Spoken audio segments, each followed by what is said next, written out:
ഈ വീഡിയോ ഏതെങ്കിലും പ്രസ്തുത വ്യക്തിയെക്കുറിച്ചോ സംഘടനയെക്കുറിച്ചോ അല്ല സംസാരിക്കുന്നതെന്ന് ആദ്യമേ പറഞ്ഞുകൊള്ളുന്നു. എന്തായാലും കഥ എന്താണെന്ന് വെച്ചാൽ ഇന്നലെ മുതൽ സോഷ്യൽ മീഡിയയിലും പുറത്തുമൊക്കെയായിട്ട് ഘോരഘോര ചർച്ചകൾ നടന്നുകൊണ്ടിരിക്കുകയാണ്. മലയാള സിനിമ ഇൻഡസ്ട്രിയാണ് വിഷയത്തിനും ഈ ചർച്ചയ്ക്കും ആധാരമായിട്ടുള്ളത് കുറെ നാളത്തെ അന്വേഷണത്തിനും വലിയ വലിയ വാർത്തകൾക്കും ശേഷം പുറത്തു വന്നിട്ടുള്ള ഹേമ കമ്മീഷൻ റിപ്പോർട്ടാണ്. മാധ്യമങ്ങൾ വഴി പുറത്തെത്തിയിട്ടുള്ള ഒരുപാട് സോഷ്യൽ മീഡിയകളൊക്കെ വഴി ആളുകളിലേക്ക് കുറെ രീതിയിൽ എത്തിയിട്ടുള്ള ഈ റിപ്പോർട്ട്, ഇതിനെ പറ്റിയുള്ള ചർച്ചകളാണ് ഇന്നലെ മുതൽ വലിയ രീതിയിൽ പുരോഗമിച്ചുകൊണ്ടിരിക്കുന്നത്. വാർത്തയിലും വീഡിയോകളിലും പോസ്റ്റുകളിലും ആളുകളുടെ സ്റ്റോറികളിലും ഒക്കെ ആയിട്ട് ഈ വിഷയം അങ്ങനെ നിറഞ്ഞു നിൽക്കുകയാണ്.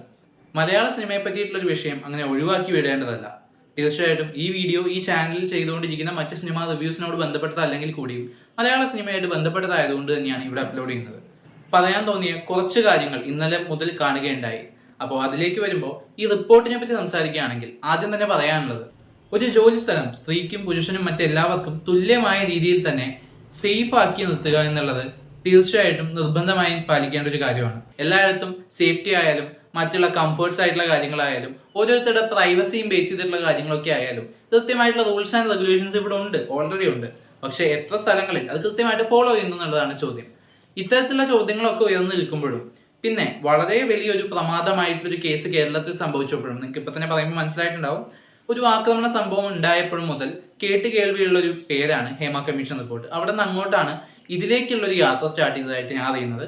എന്തായാലും അവിടെ നിന്ന് ഇങ്ങോട്ട് കുറേ അധികം നാളത്തെ അന്വേഷണങ്ങളും കുറേ നാളത്തെ തടഞ്ഞു വെക്കപ്പെട്ടു എന്ന് പറയപ്പെടുന്ന വാർത്തകൾക്കും ശേഷമാണ് ഇങ്ങനെ ഒരു സംഭവം പുറത്തു വന്നിട്ടുള്ളത്. ഇതിൽ ഉൾപ്പെടുത്തിയിട്ടുള്ള കാര്യങ്ങളൊക്കെ നമ്മൾ ആദ്യമായിട്ടാണോ കേൾക്കുന്നത് എന്ന് ചിന്തിക്കേണ്ടിയിരിക്കുന്നു. ഞാൻ വായിച്ചു നോക്കിയപ്പോൾ ഞാൻ മനസ്സിലാക്കിയത് പലതവണ പലരായിട്ട് പൊട്ടും പൊടിയായിട്ട് പറഞ്ഞു തീർത്ത കാര്യങ്ങൾ തന്നെയാണ് ഈ കമ്മീഷൻ റിപ്പോർട്ടിലുള്ളത്. ഒരുപക്ഷെ വളരെയധികം കാലങ്ങളായിട്ട് കാസ്റ്റിംഗ് കൗച്ചിന്റെ പേരിലുള്ള വിഷയങ്ങൾ ഇവിടെ മാത്രമല്ല ലോക സിനിമയിൽ ഒട്ടാകെ നടന്നുകൊണ്ടിരിക്കുന്നുണ്ട്. എന്തിനു പറയുന്നു, സിനിമയിലേക്ക് വരേണ്ട ഏത് മേഖല എടുത്തു നോക്കിയാലും അവിടെ മുഴുവൻ പല രീതിയിൽ നടക്കുന്ന ചൂഷണങ്ങളുടെ ഒരു ഭാഗം തന്നെയാണ് സിനിമ ഇൻഡസ്ട്രിയിൽ നടക്കുന്ന, അല്ലെങ്കിൽ ഈ മീഡിയ ഇൻഡസ്ട്രിയിൽ നടക്കുന്ന കാസ്റ്റിംഗ് കൗച്ച് എന്ന് പറയുന്നത്. പല ഭാഷകളിലും പലതവണ സിനിമയ്ക്കുള്ളിൽ ചർച്ചയാവുകയും സിനിമയായി തന്നെ ചർച്ചയാവുകയും ചെയ്ത വിഷയങ്ങളൊക്കെയാണ് ഇതൊക്കെ. എന്നാൽ ഇവിടേക്ക് വരുമ്പോൾ വീണ്ടും ആവർത്തനത്തിനപ്പുറത്തേക്ക് എന്ത് എക്സ്ട്രാ ഡീറ്റെയിലിംഗ് ആണ് നമുക്ക് ലഭിച്ചിട്ടുള്ളതെന്ന് ചിന്തിക്കാവുന്നതാണ്. ഇതിൽ പല സംഭവങ്ങളും വ്യക്തമാക്കിയിട്ടുണ്ട്. പലരും ഫേസ് ചെയ്തിട്ടുള്ള സിറ്റുവേഷൻ, ഒരു പ്രശ്നത്തിൽ വിക്റ്റിമായ ഒരാൾ മറ്റൊരാളുടെ കൂടെ പിറ്റേ ദിവസം തന്നെ അഭിനയിക്കേണ്ടി വരിക എന്ന് പറഞ്ഞിട്ടുള്ള കണ്ടീഷൻ അടക്കം പല മോശം അനുഭവങ്ങളെ പറ്റിയും വളരെ വ്യക്തമായിട്ട് ഈ ഒരു റിപ്പോർട്ടിൽ പറഞ്ഞിട്ടുണ്ട്. ഇത്തരത്തിലുള്ള കുറെ സംഭവങ്ങളും കുറെ വിഷയങ്ങളും ഒക്കെ ഈ റിപ്പോർട്ട് ചർച്ച ചെയ്യുമ്പോഴും അവിടെയൊക്കെ ചോദ്യമാവുന്നത് ഇത്രയധികം വിഷയങ്ങളിൽ എത്ര പേരുകൾ നമുക്ക് അറിയാൻ സാധിച്ചു എന്നുള്ളതാണ്.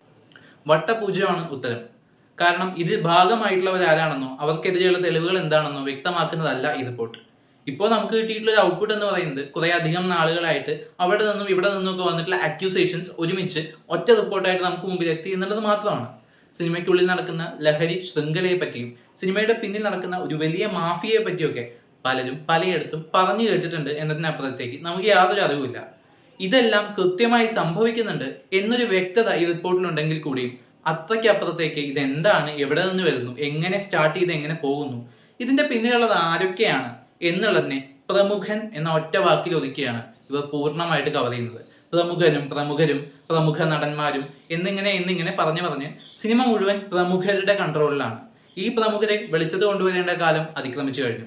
എന്നാൽ ഈ വെളിച്ചത്ത് കൊണ്ടുവരാത്തിടത്തോളം എന്താണ് ഇതിന്റെ റിസൾട്ട് എന്ന് ചിന്തിക്കേണ്ടിയിരിക്കുന്നു. ഒരു ഉദാഹരണമായിട്ട് പറയുകയാണെങ്കിൽ, ഒരു പ്രബുദ്ധ ചാനൽ നടക്കുന്ന വളരെ സെൻസേഷണൽ ആയിട്ടുള്ള ഒരു TV ഷോ, ആ TV ഷോയിലെ ഒരു സീസണിലെ വിന്നർ ആയിട്ടുള്ള ഒരു വ്യക്തി ആ TV ഷോയിൽ നടക്കുന്ന കാസ്റ്റിംഗ് കൗച്ചിനെ പറ്റിയും അല്ലെങ്കിൽ അതിനുവേണ്ടി നിന്നു കൊടുക്കുന്ന ആളുകളെ പറ്റിയും സംസാരിച്ചപ്പോൾ വളരെ വലിയ രീതിയിലൊരു എതിർപ്പ് വന്നിട്ടുണ്ടായിരുന്നു. കാരണം അയാൾ കൃത്യമായി പേരെടുത്ത് പറയാത്തത് കൊണ്ട് അത് മൊത്തമായി എല്ലാവരെയും അപകീർത്തിപ്പെടുത്തുന്ന പോലെയാണ്, ആക്ഷേപിക്കുന്ന പോലെയാണ് എന്നുള്ള തരത്തിൽ മുമ്പോട്ട് വന്നിരുന്നു ഒരുപാട് പേർ. ഇവിടെയും കാര്യങ്ങൾ വ്യത്യസ്തമല്ല. പേരുകൾ പറയാതെ പ്രമുഖൻ എന്ന് പറയുമ്പോൾ ഒരാളല്ല നമ്മുടെ ഭാഷയിലെ പ്രമുഖ നടൻ. പ്രമുഖരായ ഒരുപാട് അഭിനേതാക്കളുണ്ട്, അഭിനേത്രിമാരുണ്ട്.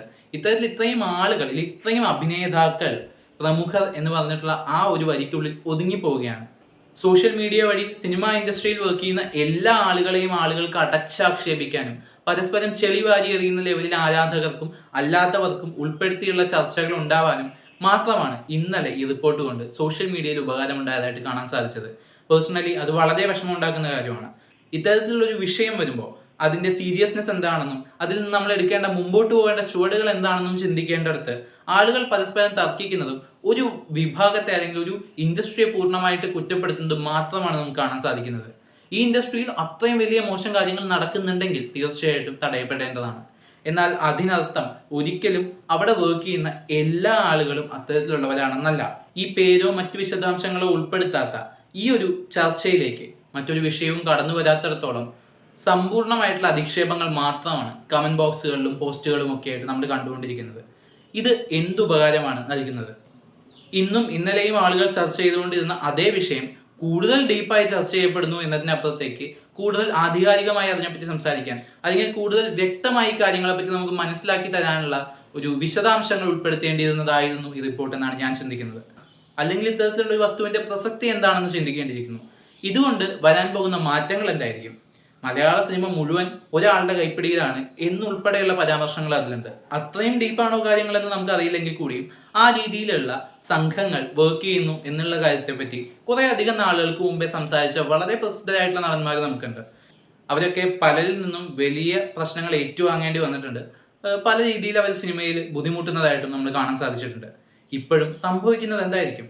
ഇതിലേക്ക് വരുമ്പോൾ ഇതിനെ അനുകൂലിച്ചുകൊണ്ട് അല്ലെങ്കിൽ ഇതിലെ വ്യക്തികളെ പോയിന്റ് ഔട്ട് ചെയ്തുകൊണ്ട് ആളുകൾക്ക് കടന്നു വരാനുള്ള ഒരു രീതിയിലുള്ള സ്പേസും ഈ റിപ്പോർട്ടിൽ ഇപ്പോൾ പുറത്തു വന്നിരിക്കുന്ന ഒരു വാർത്തകളും സിറ്റുവേഷനും നൽകുന്നില്ല. അനുഭവങ്ങൾ പറയാനും വ്യക്തികളെ തുറന്നു കാണിക്കാനും തയ്യാറായി ഒരുപാട് പേർക്ക് മുമ്പോട്ട് വരാനുള്ള അവസരം ഉണ്ടാക്കി കൊടുക്കാനുള്ള ഒരു സാധ്യതയായിരുന്നു ഈ റിപ്പോർട്ട് എന്ന് പറയുന്നത്. പക്ഷേ അതിപ്പോൾ എത്രത്തോളം ആളുകളിലേക്ക് എത്തി എന്നുള്ളതാണ് ചോദ്യം.